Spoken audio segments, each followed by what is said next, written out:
Hello दोस्तों, understanding world series के इस वीडियो में हम बात करने वाले हैं कि किस प्रकार 1453 के युद्ध के बाद में अरब यूरोप में राजा और चर्च की बोलबाला पर लगाम लगा। परंतु उससे पहले हमको समझना होगा कि 1453 का युद्ध हुआ क्यों था और किसके बीच हुआ था। सन 1453 ईस्वी का युद्ध के पीछे का मेन कारण था वो था सिल्क रूट पर कब्जा। यह सिल्क रूट भारत, चाइना और ईरान, इराक से होते हुए यूरोप को भारतीय उपमहाद्वीप से जोड़ता था। इस रास्ते के माध्यम से अरब व्यापारी भारत और चीन से मसाले और सिल्क खरीदते थे और यूरोप के व्यापारियों को बेचते थे और इस प्रकार बीच में ये कमीशन के रूप में भारी मुनाफा कमाते थे।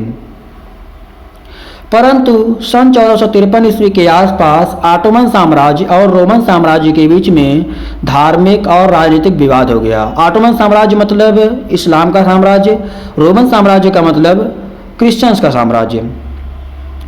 सन 1453 ईस्वी में ऑटोमन साम्राज्य और रोमन साम्राज्य के बीच युद्ध में ऑटोमन साम्राज्य की विजय हुई और रोमन साम्राज्य का बुरी तरीके से हार हुआ, जिसके बाद ऑटोमन साम्राज्य ने कुस्तुनतुनिया जैसा जो क्षेत्र था जहां से मेन व्यापार का रास्ता होकर गुजरता था उस रास्ते पर कब्जा कर लिया और सिल्क रूट वाले रास्ते पर भी इन लोगों ने कब्जा कर लिया, जिससे रोमन साम्राज्य के मतलब यूरोप के व्यापारियों का भारत से कनेक्टिविटी टूट गई।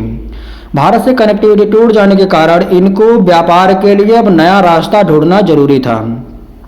नया रास्ता ढूंढने के लिए ये यूरोप के व्यापारी पूर्वी यूरोप से निकलकर पश्चिमी यूरोप में मतलब इटली की तरफ गए और वहाँ पर उन लोगों ने देखा कि किस प्रकार वहाँ पर चर्च और राजा वहाँ की जनता को धार्मिक आडंबरों और अंधविश्वासों में फंसाकर रखे हुए हैं।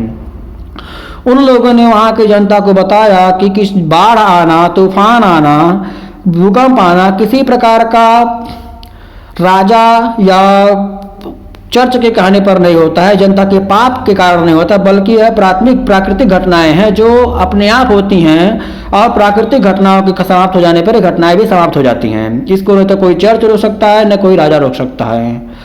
और इस प्रकार से जनता के अंदर कुछ जागरूकता आना शुरू हुआ, जिसे हम रेनेसा के नाम से जानते हैं। और इस प्रकार इटली में इन व्यापारियों के पहली बार पहुंचने के कारण ही यूरोप के इटली में पहली बार पुनर्जागरण शुरू हुआ। और इस प्रकार कहा जाता है कि पहली बार पुनर्जागरण का शुरुआत यूरोप के इटली में हुआ था।